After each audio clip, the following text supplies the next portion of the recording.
Dharmabytes is brought to you by Free Buddhist Audio, the Dharma for your life. Our work is funded entirely by donations from our generous listeners. If you would like to help us keep this free, make a contribution at freebuddhistaudio.com/donate. Thank you, and happy listening. But whilst I was there, I began to get a lot of positive feedback from both men and women about how lovely it was to see a woman up front teaching. Yeah. And I thought, oh, that's interesting. And then we went into silence, and a young woman came and sort of nabbed me, as people do, don't they? Just as I came out the shrine room, and she said, I just have to say something to you, and I said, oh, okay.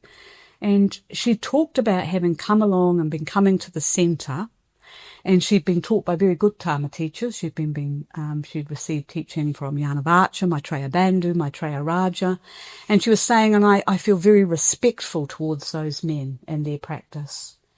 But I began to realise that I wasn't having those kind of experiences with women, and I began to wonder, was it just that I'm being sexist and valuing what men say and not what women say? And she'd got herself into a bit of a muddle about it all, and sort of had ended up blaming herself as though she had some kind of inner sexist thing that was going on. And then she realised when she heard me teaching that it was just the fact that she hadn't been around a woman teacher, and that she did respect women, and she did respect women teachers, and it wasn't a gender-specific thing, but it was a really important thing for her to see a Dharmacharini in action and to know that she could practice and that there was somewhere to go with her practice. And there was just something about her obvious, uncomplicated sincerity and observations of herself in a situation that really struck me. And I thought, oh, there's something for me to reflect on, to think something for us to reflect on. So I started to wonder, well, where are we? There is no doubt that, there are a lot of Dharmacharinis involved in the wider movement around the LBC, meeting up with people, Mitra study groups, leading retreats. It's not that we're not there, it's not that we're not doing things, but what's going on here? So the question was, where are we in terms of our visibility? And are we visible enough to the new women of all ages coming through? That was one of the questions. Are we to them specifically? So I know from my own experience, working with I have quite a propensity to self-doubt. So I know from my own experience and from being involved a lot with mentoring others, that confidence is an issue for a lot of us. That often will be the thing that we will draw back from doing something because of a perceived lack of confidence.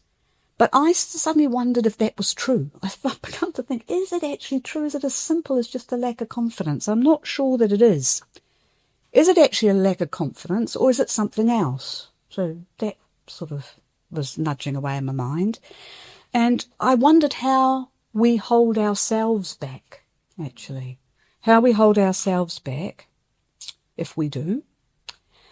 And is there something about how we're organised or how we do things that contributes to holding us back from stepping forward? It's a very strong sort of gender debate, isn't it? Really, is it individual or is it the conditions of the environment? But sort of bigger than all of that for me is, whatever the reasons, and there'll be many and varied, are we individually and collectively stepping up to the challenges of spreading the Dharma?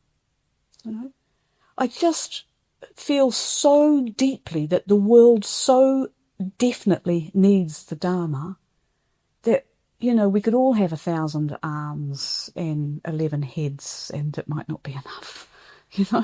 There's just so much need out there, and just how deeply it is actually needed there. We hope you enjoyed today's Dharma Bite. Please help us keep this free. Make a contribution at freebuddhistaudio.com/donate. And thank you.